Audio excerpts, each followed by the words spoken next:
नमस्कार, मैं रघुनाथ प्रसाद। आज चर्चा कर रहा हूँ कि बॉलीवुड के कार्यों में कितना बदलाव आ गया है। एक वक्त था जब बहुत ही अच्छी फिल्में बनती थी जिससे समाज को काफ़ी शिक्षा मिलती थी। वो सामाजिक फिल्म होती थी, देश प्रेम पर आधारित फिल्म होती थी। लेकिन आजकल विशेष पर्पस से फिल्म बनाई जा रही है। Chhaava, Kashmir files, the Kerala story, the vaccine war, article 370, Swatantrya Veer Savarkar, JNU Jahangir national university, the Sabarmati reporter, Samrat Prithviraj इत्यादि। नाम से ही लग रहा है कि इनके पीछे क्या कर। हर तरह से इसमें ऐसे दृश्य प्रोड्यूसर्स के द्वारा डाले जा रहे हैं, स्टोरी राइटर्स के द्वारा डाले जा रहे हैं, ताकि हिंदुओं में ये भावना जगे कि जो मुस्लिम पीरियड था शासन का, उनमें कितने अत्याचार हुए हैं हिंदुओं पर। मैं किसी का बचाव नहीं करना चाहता।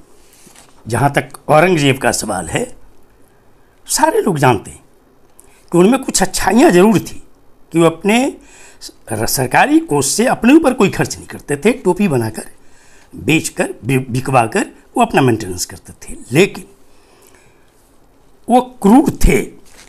लेकिन क्रूरता उनकी जो थी, उसे मुसलमान के नाते उनका इवोल्यूशन नहीं होना चाहिए। ये इवोल्यूशन होना चाहिए बादशाह के रूप में, कि बादशाह को ये दया नहीं आती थी कि कितने लोग मारे जा रहे हैं। अपने शासन प्रणाली को आगे बढ़ाने के लिए, क्षेत्रफल को बढ़ाने के लिए वे लोग ऐसा करते थे। तो ये बात सिर्फ मुस्लिम शासकों में ही नहीं थी, ये तो हिंदू शासकों में भी थी कि वे भी अपनी सत्ता को बढ़ाना चाहते थे।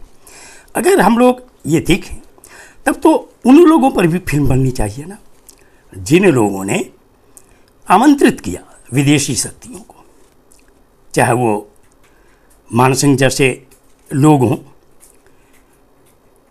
चाहे वो जयचंद जैसे लोग हों।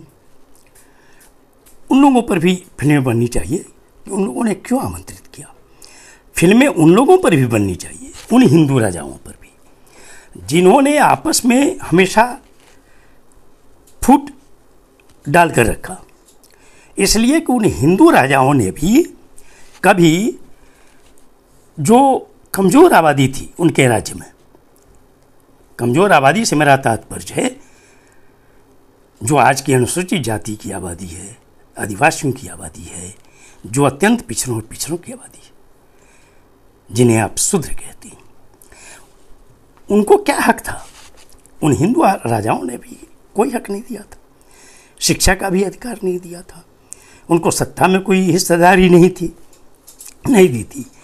तो इन पर भी अवश्य फिल्में बननी चाहिए। जहाँ तक मारकाट का सवाल है, सत्ता पर कब्जा करने का सवाल है, तो ऐसा नहीं है कि सिर्फ मुस्लिम शासनकाल में ऐसा हुआ कि किसी ने पिता की हत्या कर दी, किसी ने भाई की हत्या कर दी, किसी ने बहन की हत्या कर दी। ऐसा हिंदू शासकों के साथ भी हुआ। मगध के राजा बने थे अजातशत्रु, जिन्होंने अपने पिता बिंबिसार की हत्या की थी, और फिर अजातशत्रु के पुत्र उदयभान ने उनकी हत्या कर दी और उन्होंने शासन पर कब्जा कर लिया। मेवाड़ साम्राज्य में भी राजा राणा कुंभा को उनके बेटा उदय ने मार दिया था, और उदय को 5 वर्ष बाद उनके भाई रायमल ने मार दिया था। मारवाड़ के श्री अजित सिंह, जो 1679 से 1724 का इतिहास है, उनको भी बेटे बख्त सिंह, अभय सिंह ने मार दिया था।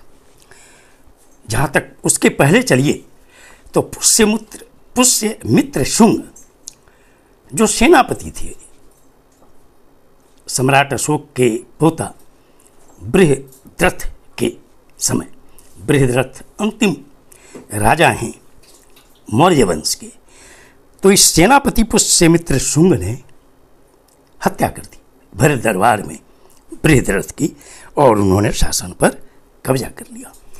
पुष्यमित्र शुंग का इतिहास बतलाता है कि उन्होंने बौद्धों पर कितना अत्याचार किया। मराठा साम्राज्य में प्रधानमंत्री का पद पेशवा का होता था।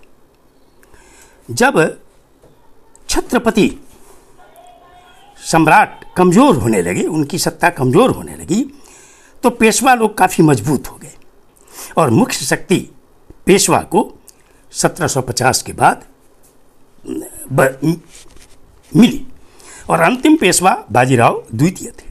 इतिहास कहता है कि जो पेशवा लोग थे, वे पेशवा लोग जो कमज़ोर जातियां थी, उनके प्रति बहुत बुरा व्यवहार करते थे। उनके समय में अछूतों को गले में हांडी बांधनी पड़ती थी और पीछे झाड़ू बांधना पड़ता था। तो मैं ऐसे फिल्मकारों से अनुरोध करता हूँ कि किसी भी राजा का, किसी भी बादशाह का मूल्यांकन धर्म के नाम पर मत कीजिए। उनका मूल्यांकन राजा के रूप में कीजिए, बादशाह के रूप में कीजिए।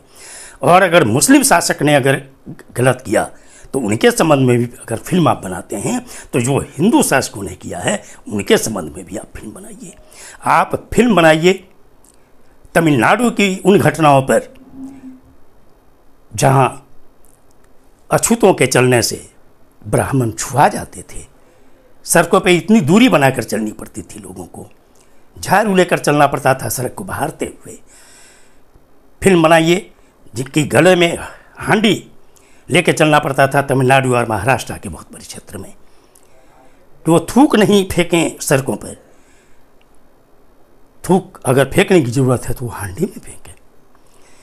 फिल्म बनानी चाहिए वायकम सत्याग्रह पर कि पेरियार साहब ने वहाँ पर आंदोलन किया कि चूँकि त्रावणकोर में मंदिर के चारों तरफ की सड़कें बंद थीं कि शूद्र उस पर चल भी नहीं सकता है।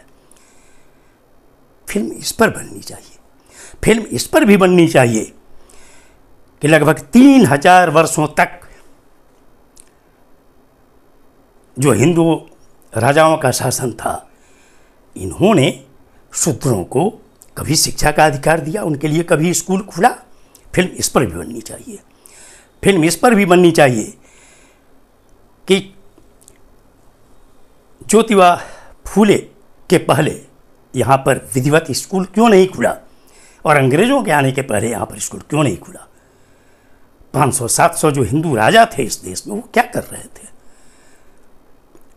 वो भी तो उसी तरह बड़े बड़े महल बना रहे थे जैसे मुस्लिम शासक बना रहे थे। यदि मुस्लिम शासक अपना पूजा स्थल बना रहे थे तो हिंदू शासक भी पूजा स्थल बना रहे थे। क्यों नहीं शूद्रों को शिक्षा का अधिकार मिला? क्यों नहीं शूद्रों को सत्ता में भागीदारी मिली? डॉक्टर राम मनोहर लोहिया ने ठीक कहा है कि यहाँ पर विदेशी शक्ति आती रही और यहाँ के राजा हारते रहे। उसके पीछे यही कारण था कि बहुसंख्यक आबादी को न पढ़ने का अधिकार था, न सत्ता में हिस्सेदारी थी। जब भी कोई आता था विदेशी लड़ने के लिए यहाँ, तो जो बहुसंख्यक आबादी थी उनको कोई मतलब नहीं था। कोई नृप हुई हमें कहा।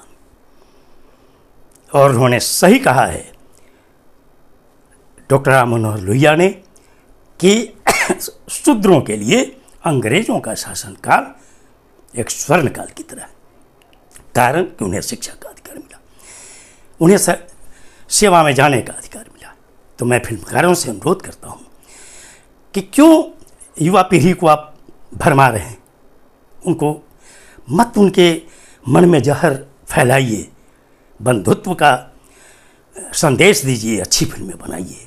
यह देश की एकता अखंडता के लिए जरूरी है। ये वीडियो आपको अच्छा लगा हो तो निश्चित तौर पर लाइक करें, शेयर करें। अब तक मेरे चैनल को आपने सब्सक्राइब नहीं किया, सब्सक्राइब करें, बेल आइकन को टच करें ताकि मेरे हर आने वाले वीडियो का नोटिफिकेशन आपको तुरंत मिल जाए। आप सभी लोगों के लिए शुभकामनाएं। धन्यवाद। जय हिंद।